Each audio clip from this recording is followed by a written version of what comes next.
In this segment of Two Divorced Guys, we're going to discuss Christians divorce too.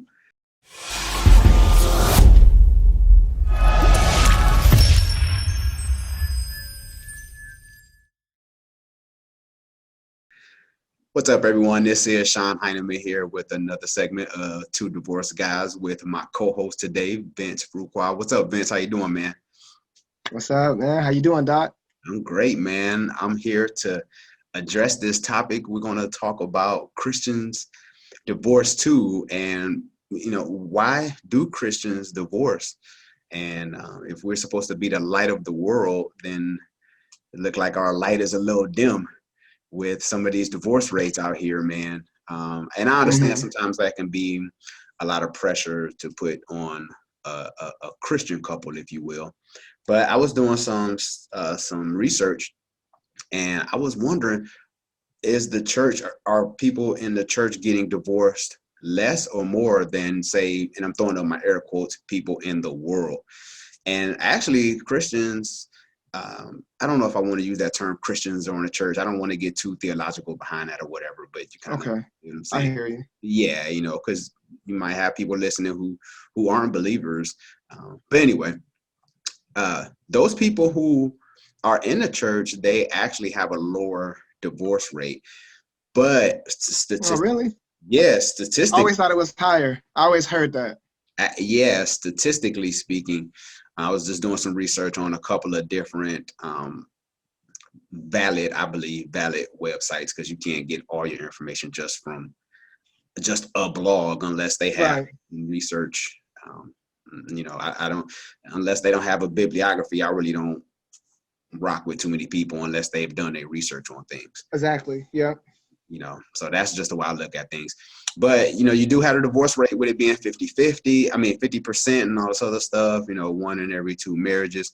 But I think people in the church are a little more, I think they think a little deeper as far as, will God be Okay. pleased with this? Yeah. Or my church community? And it's kind of an interesting dynamic now with COVID going on and churches being closed. So how does what does a church community look like today? Do Yeah. you think like the church has possibly lost its power, or you think that affects marriages with people not being able to congregate in the church? Let's see. In some ways, it probably negatively impacted a lot of marriages in the Mhm. sense that other than other than church, there's not a lot of like marriage workshops and retreats. Yeah. Hmm. Like, not saying that it's not out there, but Hmm. the biggest proponent of it is typically the church. Like, the marriage retreats, marriage camps, conferences, right? All Hmm. those titles for reasons that married people get together, right? But on the flip side of it, it could have helped a lot of couples too, because sometimes people hide in church and they don't address nothing, and they just hiding in the church and just, constantly. And, instead of the man being the head of his, being the preacher, like the preacher's the preacher, and like, the wife rather listen to the pastor than the husband that's right next to her. So now it probably forces a lot of people to reconnect and get grounded, and into themselves. I know that they probably doing a lot of church things, like to where all of it, everything's online. So there's still a way to escape in the church, like, because it can all be online and Zoom. And some of them are still, frankly, getting together still, even with COVID. But I think it could have helped too. It definitely probably helped a lot of people. And so, yeah, that's my opinion on it. That's interesting that you said, as far as listening to the pastor, opposed to your own, being in your own. Like, as men, I feel like we should be the pastors of our own home, but there's a lot of Right. people um, who might put the pastor, he is the supreme one of your house and the church, Yeah. it's Yeah. like everything he says. And we kind of talked about that in comparison. We kind of talked about that in the other episode about the comparison thing, right? You could take this from the Right. church perspective too, huh? Yeah. I forgot. Yeah, that kind of bleeds right over. Yeah. And then comparing it to, and then you're trying to, then what are you comparing it to? Typically, but I noticed with marriage, they either usually compare it to Christ in the church, Because honestly, that's probably one of the most healthiest examples of marriage in the Bible.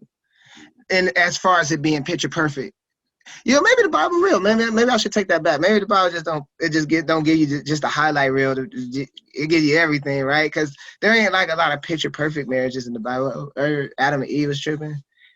Yeah, Moses, man, he I don't know if he stayed with his lady or not, but I know he married some Ethiopian chick. Abraham and has side pieces that weren't really side pieces. They're the original side Right, piece, Hagar and then Hagar. David. I don't know. It's more drama I could list than like other than the story of Boaz, right? But that's just like a love story almost, and it ends like it just kind of like they met and they married and they carry on the lineage of God through her seed and stuff. But it don't go on to the example. It's kind of like how they met and got together, like Boaz and her. You know what I mean? It don't go deep into after that. Hopefully they stay together, right? But that's my little tangent, man. No, I hear you. That's real. You really don't see too many, I would say, healthy examples in the Bible. I think it's kind of more of what you shouldn't do. Exactly. It is more of that, for sure, which Yeah, is good. yeah, That's good, too. yeah. I mean, here it is. Solomon, he was wise as can be, and he got tripped up. Yeah, he was dumb in that department. Yeah, right. So, wrote, books, with proverbs and Oh, yeah, they say some stuff, Ecclesiastes too. stuff, and like, hey, don't do this, or Yeah, there's a lot of that. yeah. But I think, and with us being church boys, if you will, being like, in the church heavy, I know I talked about this before, as far as I struggle with getting a divorce with me being in the church and being in leadership and stuff like that. Because I'm thinking, man, how will God view me? How will the community view me, and things of that nature? So I struggled with that for years. Right. Opposed to not being in church, or not having that community, or possibly not being a believer, and be like, well, we just gonna separate this thing and move on our way. Because I struggled with that for years. Yeah. And then I wondered, if I do divorce, will God bless me on the flip side, where what's going to happen after the divorce? Like, is it just going to be bad for me because I divorced? Like, And even though it seems like it's already bad, right? So that's kind of crazy how that's like a catch-22 too. Yeah, Because like right. he knows your heart, and then if you already kind of thinking about it and postponing it for that, it's kind of like, where's the benefit on either side? That's kind of that does suck. Yeah. Yeah, you look at scripture like God hates divorce, and all these different things, and you're just like, man, but I'm about to get divorced. Yeah. So now How he hates me. Yeah, right. Yeah. Those things play on you psychologically, and then if you get in a divorce, and maybe you're talking to your pastor, or you're trying to get counseling and stuff like that, and then they might not want you to divorce, but you like, nah. They might, and I'm not saying this is all pastors, but they might look at it as, let's try to save this marriage, but you probably done already checked out. You're like, I can't do this anymore, or I don't want to fight anymore for this marriage. Yeah. So, Yeah. how did that play into your with you being in the church, and how did that affect you in the dynamic with you going through a divorce? Like, how did that play on you mentally? The transition that I went through, the church was more involved with me getting into marriage and religion than me getting out of it. So I would say at the beginning of it was deeply influenced because other than spiritual reasons and what you grow up with, like it's like political and then religious reasons. Most people get married for love, you know what I'm saying? Because other than that, it's like it's either pushed back in the day because of two families getting together and dowries and two groups of people getting together, and then we don't deal with that a lot anymore. So now it's just the church that really encourages marriage above all. And so it was back in 2010 when I first got married. So during that time, I I was deeply in the church. I know you had to marry or burn, and like just the different, like the little things that are thrown out, been kind of taken out of the whole context. You know, they just Hmm. take that part and be like, marry or burn, and stuff like that. So I got married, and then as you know, I went through life, and then just my views were changing and things like that. Particularly with religion, and so by the time I separated, I didn't have the same condemnation because I felt differently about just my relationship with God and everything else. So I didn't think I would not be blessed or nothing like that. So now if I did have that, I would have definitely changed the way I saw things and stuff. But mm-mm, I freed myself from that. You know, not saying free how everybody else is a prisoner, but like I personally, I released myself from that, and when I separated, I didn't think that I wasn't gonna be blessed or nothing like that. Either one of us too. Like I wasn't like, oh, I'm gonna be blessed, you're gonna be cursed, whatever. I just thought we just all be just gotta make good decisions for here on out. You know. Hmm. Yeah, I think sometimes, you know, I believe there should be community, um, and people that can rally around you. I don't think everybody should be in your business, but I do think you should maybe have a couple or two that maybe can speak into your life and try to help you during, that transition to help keep you married. But, for me, I'm just speaking to me personally, going through a divorce was probably one of the best things that could have happened for me because it forced me to be my own person. It help me bring my Mm, individuality back as a person. It felt more of like, okay, I need to make this decision for me and my own personal life. Not so much of being selfish, but more of, well, I guess being selfish, to make yeah, sure that more like I'm knowing good. yourself. Yeah, Yeah.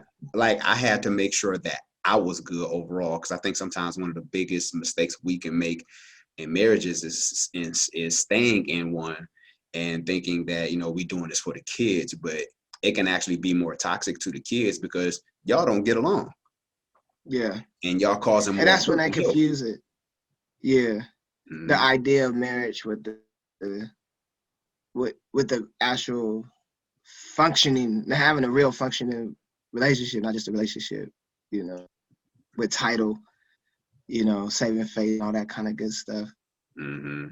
Not just to be married, but have a flourishing marriage and not just doing it, for social media and then behind closed doors. It's a mess.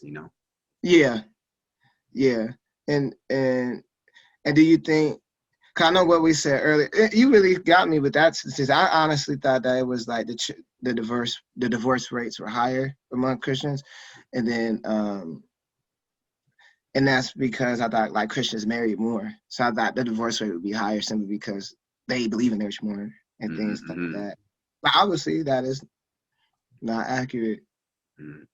Yeah, I mean, I like to do research on things. A lot of times we kind of base our views on our world. It's just Hmm. our worldview opposed to the worldview. Maybe doing some research on like Pew Research Center or something like that, like where these guys are really doing Hmm. these statistical breakdowns. And I was looking at it more of in my community because I know from people I know, folks getting divorced, in the Okay, church. and these folks are in the church. Okay. Yeah. And I was like, Okay. looking at this, I'm thinking, man, what is the common thread that makes everybody getting these divorces? And the most common thread that I saw was being in church. And I'm not saying that the church is Mm. making us divorce, but I'm thinking, It's something do you notice with your own eyes. yeah, and I'm thinking, and no shade to the pastors, but I'm wondering if maybe sometimes they put that, this is what I do in my home, so you should do in your home. Or maybe everyone has more of an admiration for what the pastor and his wife is doing when it just might not work like that in your home, you know. And that's a couple that can't divorce right there. Typically, like pastor and the wife. I've seen some pastor wives that just do not get along. but they they have a church. You know, Mm-hmm. it's like Greenleaf, man. Yeah, right.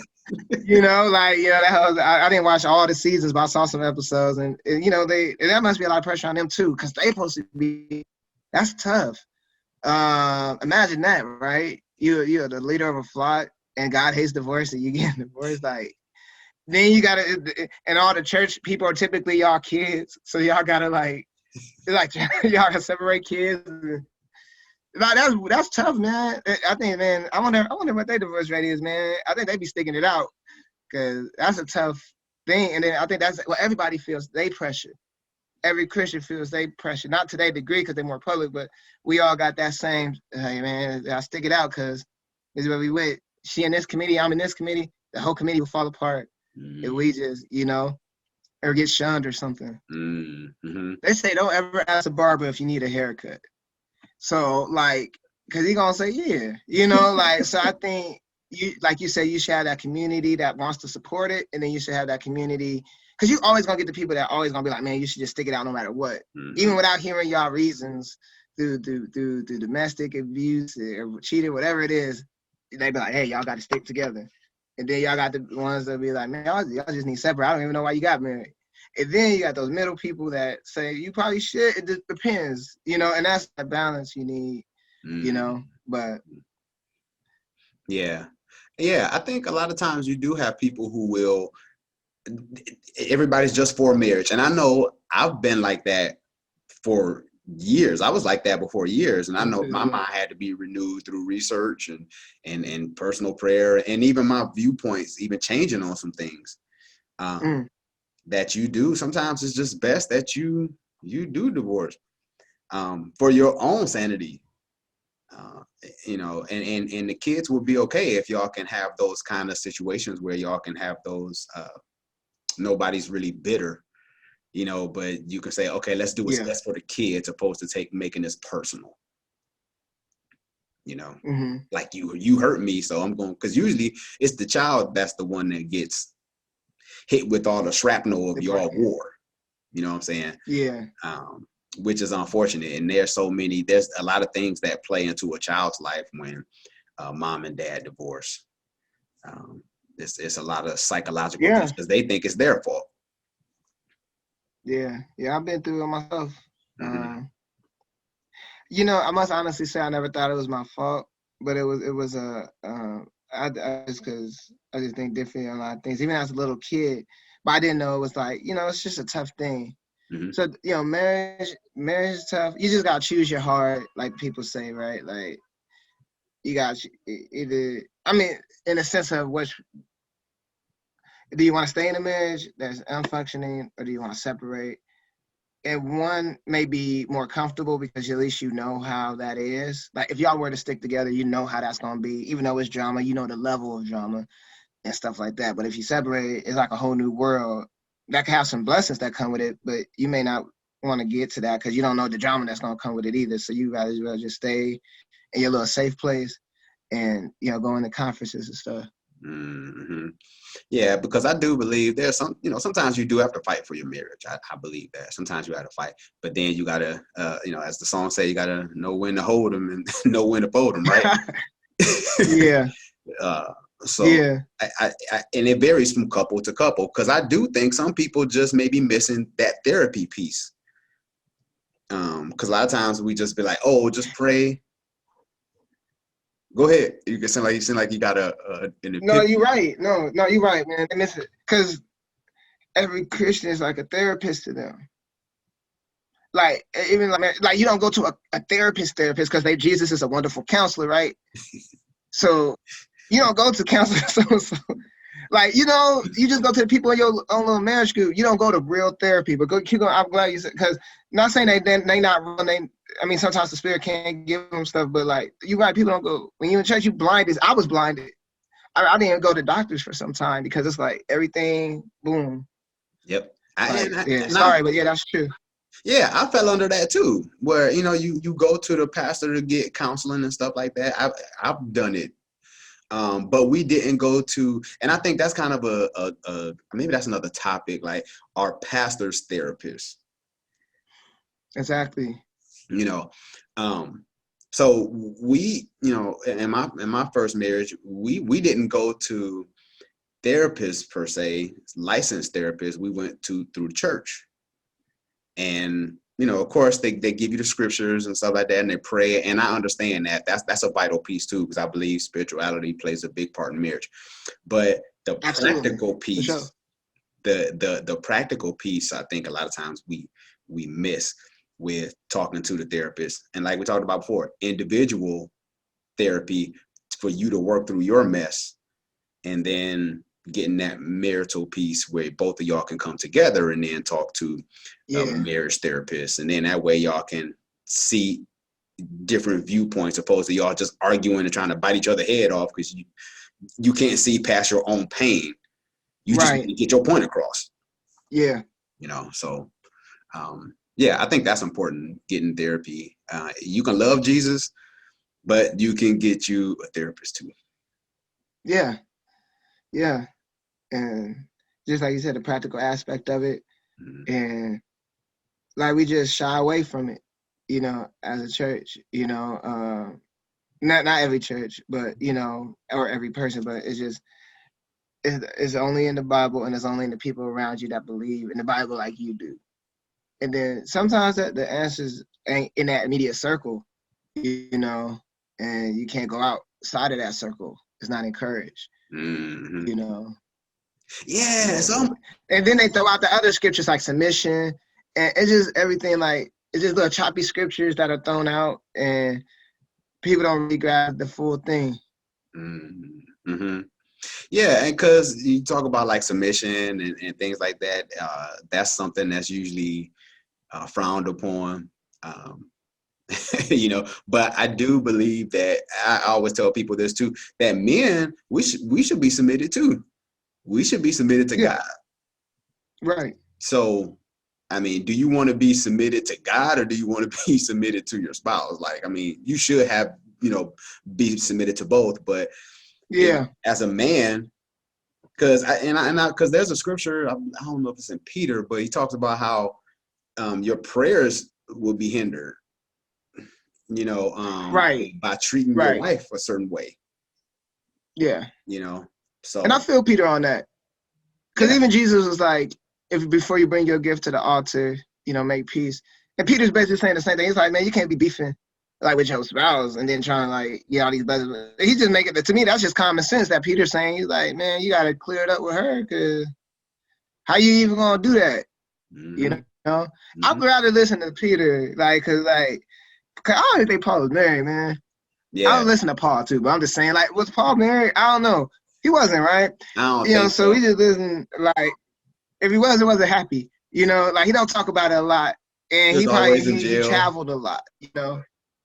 Yeah, so he wasn't jail, man, because but he was living that type of life to where it probably, and he knew it. He was like, man, this life I'm living is for God only. Hmm. I can't fit women. And he was really on his purpose, and that's another thing. His purpose didn't include a spouse. Hmm. Like, so what? Like, and Peter, he talked about it. I know he was. Oh yeah, he told his wife a couple times. So Hmm. Peter was talking from the heart when he said that. He like, man, Yeah, she get on man. my nerves sometimes, but I pray for her. And Peter is saint, so man, that women could just get on anybody's nerves. Peter took stonings and everything. Oh, right. Yeah, Yeah, man. Yeah, because and I even believe Paul was more about being single too. I think he was more yeah, about he being. did push that, and it trips me out that we took so much from him, and he wasn't even really for it like Mhm. that. We take most of the scripture that people say about marriage is from Paul, or it's Yeah. attributed to him. And he the one that was kind of low key, like, man, I'd rather not you do this. Yeah. Right. Yeah. Let me ask you about this, man. And I know this could be controversial, but you talk about it's better to marry than to burn. I know a lot of times we use Mm-hmm. that scripture in church and marriage and stuff. Do you think? Do you think for single people, for singles, or no, yeah, getting ready to go into marriage, do you think it's harder? Do you think it's being in the church when you were single? You think that's pushed upon you? Like, okay, well, if you just want to have sex, then you need to get married. And then do you think people are just kind of like, well, let me just go ahead and get married so I don't get in trouble with God? Like, do you think that's more of a, I'm trying to figure out the best way to word this, because I think sometimes people feel pressured to get married so they can have sex. And then, Oh, yeah. yeah, you know what I'm saying? So then you can end up possibly divorcing that much faster because you just really got married so your sex won't be a sin. Right. Yeah, that's true.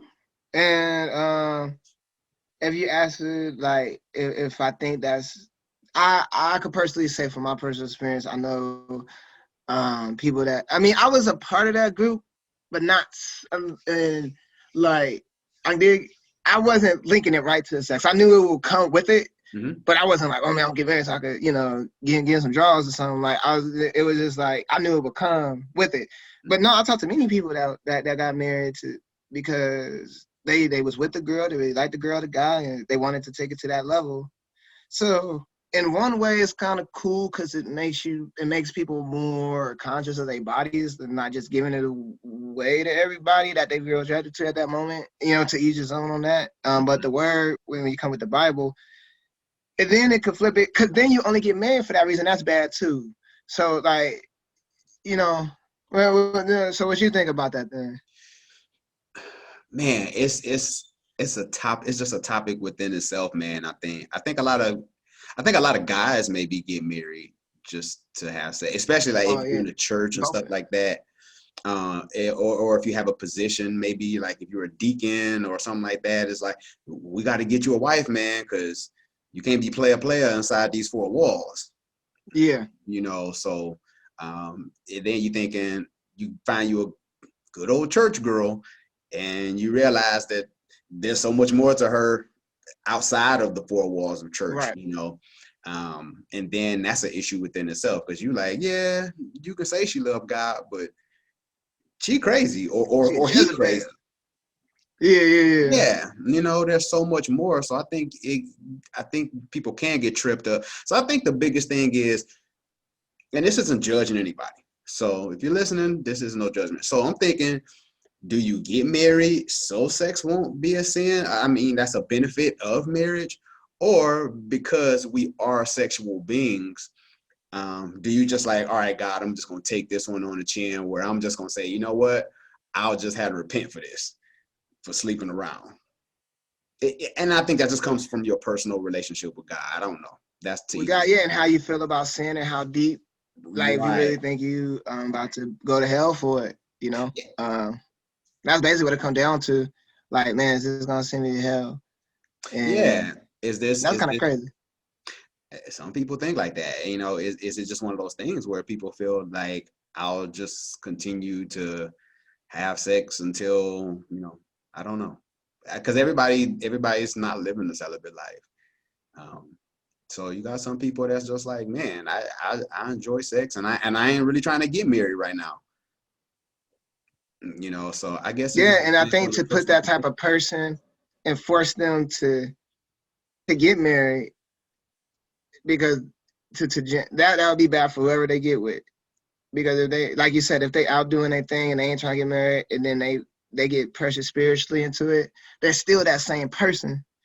So that's going, like, they may still step out or whatever, like, because they just wasn't ready, and they still gonna do what they gonna do at the end of the day.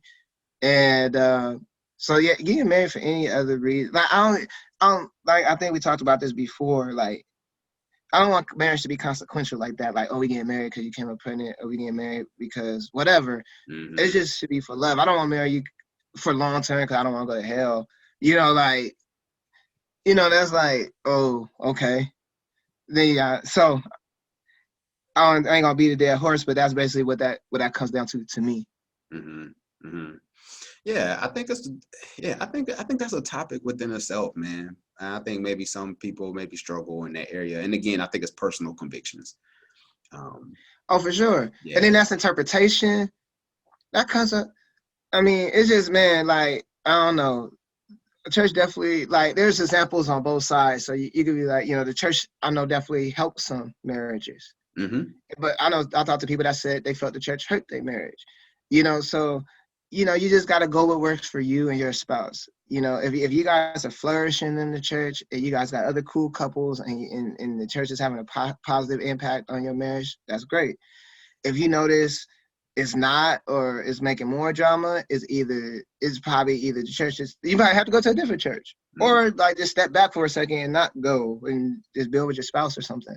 But like, you just gotta go with what works for you. Some people be so focused on tradition than like efficiency. Like they just want to do stuff because it's been done that way instead of worrying what's really useful, what's really effective right now.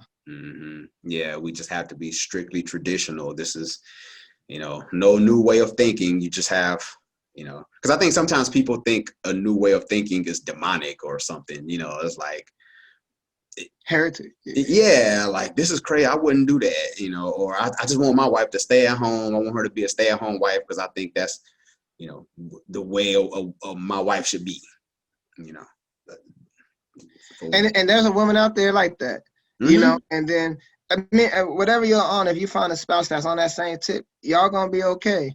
But if she's lying, like some women like would do something like that because they really like this church guy. Let's say she don't want to be a stay-at-home mom, but he know that's how she believe. That's how he believe in the Bible. So she'll put on that front for a minute, and then they start arguing later on when she wants to get back in the workforce or do something. He gonna be like, well, So whenever you doing it for another reason or put on this front and you don't really believe that in your heart, like it's just gonna backfire eventually. Because you can lose yourself. I think that's something that women struggle with a lot, is losing themselves in the marriage. I think sometimes women kind of capitulate to a man's thoughts and views because she want to please him, and she ended up losing herself in the process. And I think sometimes when women get divorced, that's why they like, oh, I found myself again. They get back in the gym, and sometimes they just want to attract somebody else, but at the same time they find themselves. They like, oh, I got my voice back. Yeah. It just depends. I think it kind of worked in like that with guys too sometimes, because you're constantly trying to cater to her, and then you go through a divorce and you're like, you know what, I'm cool with trying to remarry. I just like living my life, right, on my terms. You know what? I don't even know if we answered all the questions to to this topic, but I think this was exactly where we were supposed to go, because I think we kind of cover a lot of different little small things that can lead to a greater conversation, I believe. Yeah, definitely. I think it's worth revisiting. Like even when we see it again, might cherry pick some stuff and like really be able to dive in on it on the next one. Because like marriage and church is like a big topic, and it's gonna take some time to unpack everything in that. Do you think with this pandemic, do you think the church has lost its power? And what do you mean by power? Once upon a time, there were, and I don't know if I'm kind of outdating myself, but the church kind of was like the spot for communities. People went to the church for whether if it was food or clothing or counseling. Just the church was like this one big hub for the community. It just seems like a lot of people don't really, from the way I see things, I don't think people really do church as much anymore. And I know we got the pandemic. I know you could do stuff on Zoom and all other stuff, but I just don't think people, because once upon a time, people always like knew the Bible. There was always scriptures that people used and stories. People knew Abraham and Goliath. They knew the little stories, they knew. But now it just kind of seemed like you can ask somebody about just some stuff about the Bible and they couldn't tell you. Yeah, they really, blank face for real. Yeah, they'll be like, I ain't, oh, can you tell me about that? And it's just like a brand new world. So I don't know if the church has lost its power. I mean, I think the first wave was social media in general that really started impacting the church. Because like we talked about before, it's like you said, it was the community hub, and that's what only a lot of people knew. Now, and even on Facebook, it could be like an echo chamber, right, to where you only hear people that agree with you because it's your friends and friends of your friends. But still, even if you got a tight knit group, you'll get either somebody, a political party or a different believer or something that will show up on your feed that challenges you. Not even, they don't have to come at you directly. Like, they just post something that's just totally different than what you ever thought of before. You're like, dang. Or they post a fact and saying, well, this was written here and da-da-da. And it make you can either ignore it or look into it. And if you look into it and it come contrary to what you've been taught, you might be like, dang. And then at that point, you can ignore it. So it's just, I think the social media in general is the first wave of the church losing there's just the sway of just the absolute word, in the sense of like, well, this is it, because people could easily be like, go and pull up the internet and the Facebook and the social media, well, this person does this and that person and this and that. And then I think the pandemic just put like that, I ain't gonna say the final nail, because that's like saying like it's all over, but it definitely took like another blow, like, to where now it's like, man, now people, first they were just being exposed everywhere in media entertainment, which is just putting it out there. Now we can't even gather like we used to, and now all that's left is the internet. And then I just think it's just permanently changed. I don't know if it's ever gonna be that. And it's like you said, it's a good opportunity too.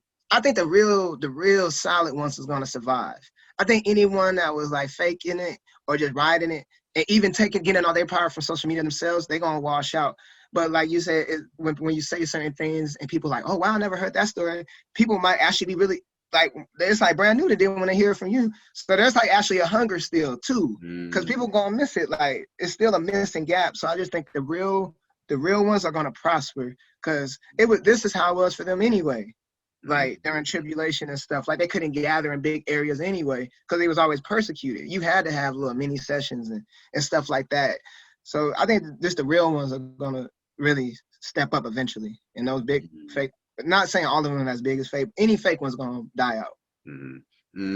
I like that answer. That's good. So you will have people, and I think it boils down to not so much of a building, but what's in your heart, what you believe. So I think, like you said, people are really starting to be exposed now, because do you really have this in your heart, or were you just sold on God being in the building? So, yeah. I was about to say amen. I was like, that's kind of cliche, but no, I felt that, man. That's true. Yeah. That's true. Because we say that we used to say that all the time, but it's not until it really happens that it like, I remember I saw they showed TD Jakes in one of his, and I guess he's just trying to prove a point. He was given a word, and then it showed the whole church. And it was like all the pews were empty. So it was just him speaking the word. But obviously people watching him on live and the internet and stuff, but it's still like, there's like maybe a handful of people in there, the camera guy and media folk. But, it's just got to be an impact, man. Like, I know they feel it. No matter if you one of those people that's like, oh, preach to an empty chair, like, you feel that. Yeah, right. Especially when you're used to the crowds. Yeah. Man, well, this has been another great episode of Two Divorced Guys. I thank you once again, Vince. And as a co-host, man, I just appreciate you coming on and showing us support, man. And we'll be able to help some people, help some other brothers. And I know the ladies will be listening as well. And that's all good too. We're just trying to help somebody, man. I appreciate your viewpoints on things and helping me to push this thing, going forward. Is there any closing thoughts or anything else that you want to say before we end up closing this out? Man, I think the only thing that we didn't cover is just like statistically how the church is just more like, I think 70 to 30 or 80 to 20, like more women than men. And I think that has a lot to do with marriage too, because it's only like a couple married guys and then a bunch of women looking to get married. That's what it is. So, you know what I'm saying? I forgot all about that, but we can get on that. No, that's the only thing we didn't cover, because it's like 70%. I remember it being 80-20, but just to be safe, I'll say 70. It is just the mainly women, and then way less men, and most of those men are taken anyway. So it's like a bunch of women with one pastor, and they want to get married, and then with a bunch of married guys around, a handful of them. So that's a topic, man. Yeah. Oh my God. Yeah. Well, I guess that's a preview on the next segment of Two Divorced Guys Who Remarry. Vince, let anyone know who's listening how they can get in contact with you. Oh man, yeah. Right now, Facebook is the best. Vincent FUQUA, Vincent Fuqua, Mm, and other platforms will come. mm. But remember, scary to remarry and to divorce, guys. Yeah, man. Thanks once again. And don't forget to hit the subscribe button if you are watching this on YouTube. We're also on Apple Podcasts, or but yeah, I think it's Apple Podcasts now or something like that. Yeah, but feel free to leave a review and rating there. I would greatly appreciate it. And also share this Yeah, video with a feedback. friend. You never know who might need this content. So make sure that you subscribe and leave a review and a rating. I am Shon Hyneman with Vince Fuqua, and we will talk to you soon, people. Take care.